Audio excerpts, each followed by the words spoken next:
What I think is very interesting is that you've seen that the causes in the post-rhinoplasty nose have nothing to do with the septum and turbinates, or let me rephrase that, very little to do with the septum and turbinates if the surgery's been done adequately. The causes of problems in the secondary nose are what's been done to the outside. Everything is in the nose for a reason, and a lot of our techniques interfere with that. So this is a post-test for you. I'd like to see if we made any impressions. So would you do what you did before, which I will try to describe correctly this time, and that is, if you know what the narrow middle vault does, press 1 and then send, and then go down each of these, and let's see what we get for a tally. Vince, I wanted to ask you,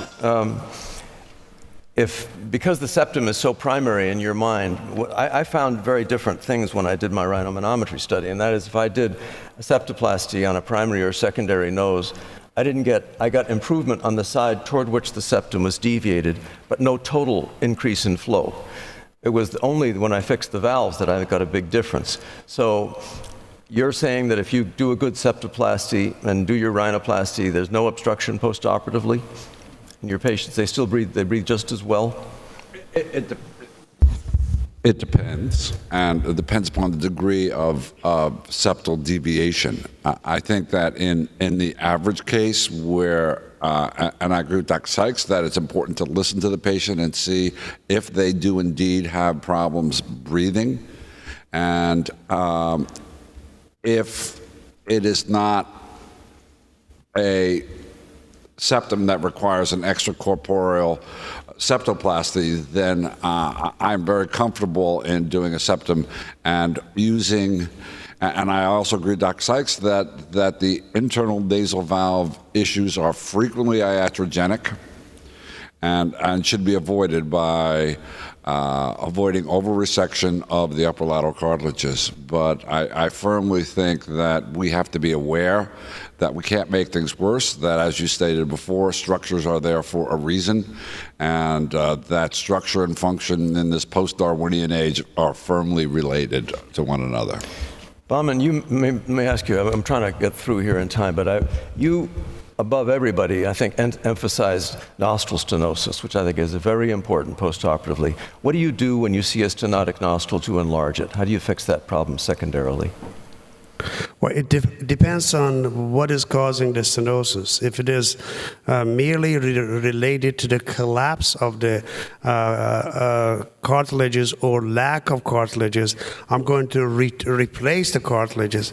If it is related to soft tissue loss, then I'm going to use a composite graft to replace the missing soft tissues. Sometimes I do a V to Y advancement if I have excess tissues medially rotated laterally in order to replace the missing portions. So it all depends on the pathology, what is that I'm dealing with.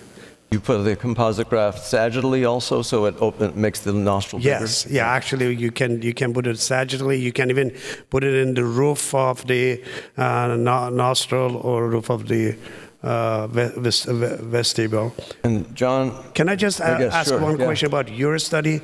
On the septoplasty study that you did you do also, you said that on the side that you did a septoplasty, you had an improvement. Did you do a turbinectomy on the opposite side?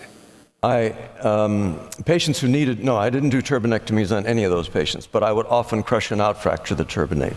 Well, again, something has to be done, obviously. You do the, yes.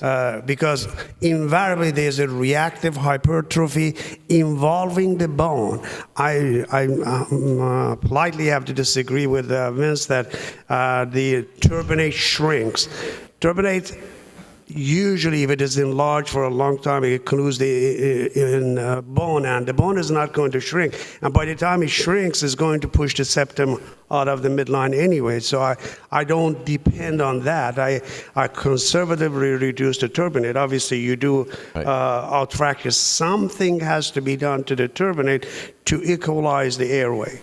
John, you said that patients do tolerate a septal deviation, and I agree with that, but they also have no baseline. So when I see a horrible septum and a narrow middle vault, and patients say, oh, my breathing is fine, I still correct it anyway. Aren't you doing the same thing?